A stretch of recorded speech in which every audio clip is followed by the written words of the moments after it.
राज्यातील परीट समाजाला अनुसूचित जातीचे आरक्षण मिळावे तसंच शासनाच्या भांडे समितीचा अहवाल केंद्र सरकारकडे पाठवण्यात यावा यासह विविध मागण्यांसाठी परीट समाज बांधवाकडून सांगली जिल्हाधिकारी कार्यालय आवारात कपडे धुवून सरकारच्या उदासीन भूमिकेचा निषेध नोंदवण्यात आला। सांगली जिल्हा अध्यक्ष संताजी शिंदे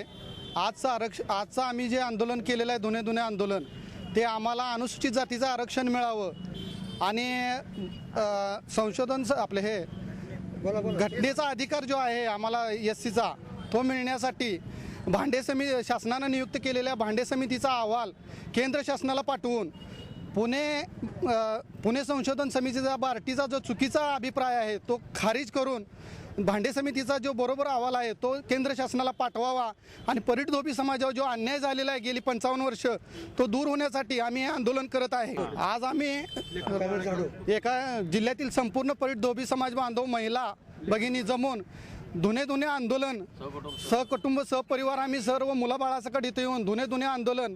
केले रस्त्यावर येऊन केलेलं आहे आणि आम्ही आमची मागणी मान्य करण्यासाठी ह्याच्यापेक्षाही उग्र निदर्शने करू।